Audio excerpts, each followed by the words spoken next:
আরজি করের ঘটনার রেশ এখনো কাটেনি, আর এই নিয়ে বিভিন্ন জায়গায় আন্দোলন চলছে। তার মধ্যেও এখনো সেই একই ছবি, সেই নিরাপত্তা নিয়ে প্রশ্নচিহ্ন। পুরুলিয়া মেডিকেল কলেজ, সেখানে নিউজ 18 বাংলায় কি ধরা পড়লো দেখুন। হাসপাতালের আইসোলেশন ওয়ার্ড, তার ঠিক পাশেই মহিলাদের জন্য শৌচালয়। রক্ষণাবেক্ষণের দায়িত্বে রয়েছে একটা ঠিকা সংস্থা। রাতে এই শৌচালয়ের কাছেই বসছে মদের আসর। মদের আসরে কারা? মদের আসরে সেই ঠিকা সংস্থার কর্মীরাই সেখানে গিয়ে মদের আসরে যোগ দিচ্ছেন। নিউজ 18 বাংলার ক্যামেরা দেখে যদিও কিছুটা বিব্রত হয়ে পড়েন তারা, কিন্তু এই মদের আসর এটা একদিনের ঘটনা নয়, দিনের পর দিন এইভাবেই এখানে মদের আসর চলে।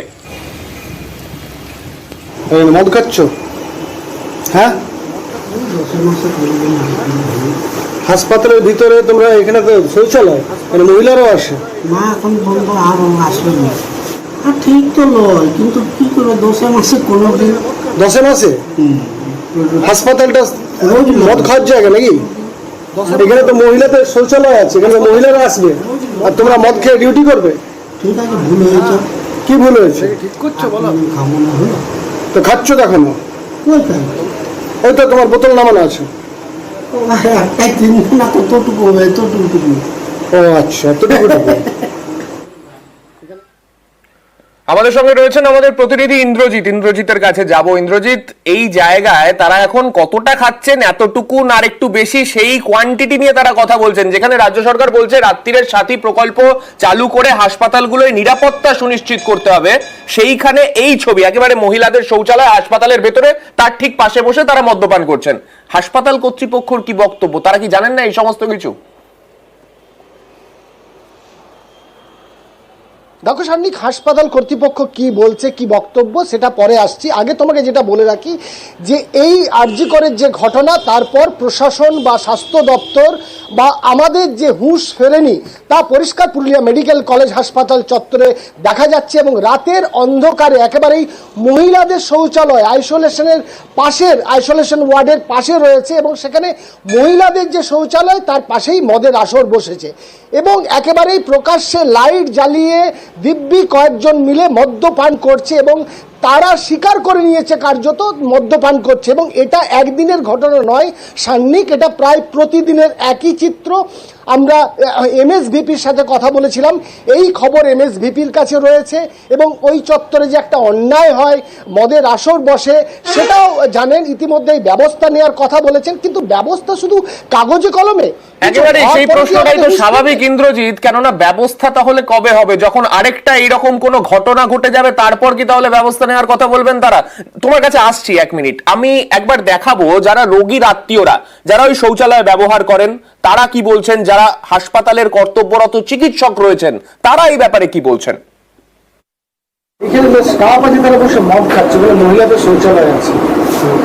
আপনি এগুলো ইস্যু ওয়ার্ডমাস্টার বলছি, আমরা রাউন্ড দিয়ে চলে যাই, আমাদের বলে কিচ্ছু লাভ নেই, আমি তো ডাক্তার। এগুলো তো উচিত নয়, মানে আমি একদম উচিত না।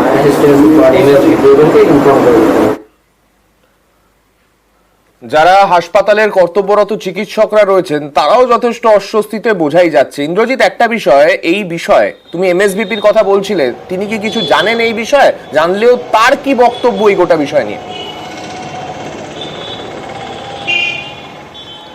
দেখো সান্নিক, এমএসভিপি সুকমল বিষয়ের সাথে আমরা কথা বলেছিলাম ফোনে। তিনি পরিষ্কার জানিয়েছেন যে বিষয়টি তিনি জানেন, তার কাছে রিপোর্ট এসছে, এবং স্পেসিফিক না হলেও ওই এলাকাতে যে মদের আসর বসে তিনি জানেন, এবং ইতিমধ্যে তিনি একটি দেয়াল দেওয়ার সিদ্ধান্ত নিয়েছেন।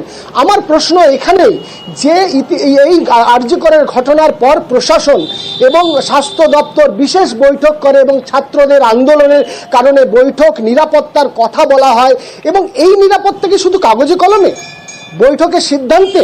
তাহলে কেন পুরুলিয়া মেডিকেল কলেজের চত্বরেই একেবারে মদের আসর বসবে? আর মদের আসর বসছে কোথায়? না মহিলাদের যেখানে শৌচালয় রয়েছে সেখানে। ফলে স্বাভাবিকভাবে আরেকটি দুর্ঘটনা ঘটবে, তখন কি হুঁশ ফিরবে? আবার নতুন করে রাজ্যের মানুষ, দেশের মানুষ, একেবারে গ্রামের মানুষ যে আজ রাজ্যকর নিয়ে যে আন্দোলন করছে, মানুষ বিচার চাইছে, এই ঘটনার আগে আমাদের কেন হুঁশ ফিরবে না, প্রশাসন কেন নজর দেবে না, কেন পুলিশ থাকবে না, এই প্রশ্ন উঠছে। তার কারণ যেভাবে হাসপাতাল চত্বরে মদের আসর বসছে, আরেকটা দুর্ঘটনা ঘটবে পুরুলিয়া মেডিকেল কলেজ হাসপাতালে।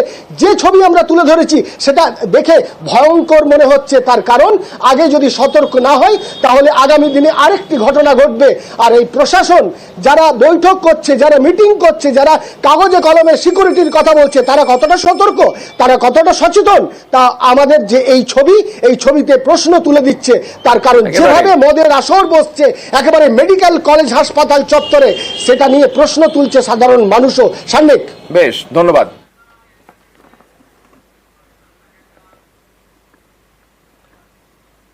আরজিকরের ঘটনা, তারপরে পুরুলিয়ার ছবি তো দেখালাম, এবার ডাক্তার নার্সদের গায়ে হাত উঠলো। কোথায়? মালদাতে।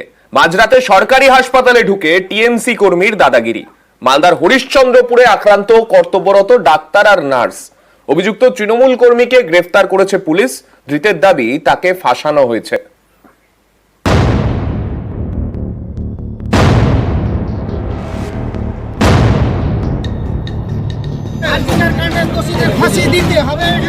দুদিন আগে মালদার হরিশ্চন্দ্রপুরে টিএমসি বিধায়কের পাশে দাঁড়িয়ে আরজিকরের ঘটনার প্রতিবাদ করেছেন।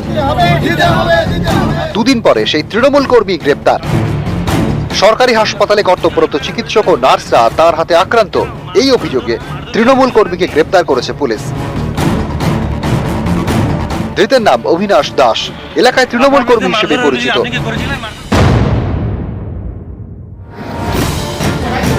হরিশ্চন্দ্রপুর গ্রামীণ হাসপাতাল, সরকারি হাসপাতাল, নার্স চিকিৎসকদের দাবি, রবিবার রাত 11টা নাগাদ গ্রামীণ হাসপাতালে ঢোকেন অভিনাশ। এক রোগীর খোঁজ করতে গিয়ে মেজাজ হারান, কর্তব্যরত নার্সদের অশ্রাব্য ভাষায় কটূক্তি করতে থাকেন বলে অভিযোগ। নার্সদের ধাক্কাধাক্কি, খুনের হুমকি পর্যন্ত দেন বলে অভিযোগ। এর প্রতিবাদ করায় কর্তব্যরত চিকিৎসককেও হেনস্থা করা হয় বলে অভিযোগ। তিনি কোনো একটা কিছু জানতে চান, কিন্তু তিনি সঠিকভাবে কমিউনিকেট করলেন না, এসে হঠাৎ করে সিস্টারদের উপর অ্যাটাক করলেন।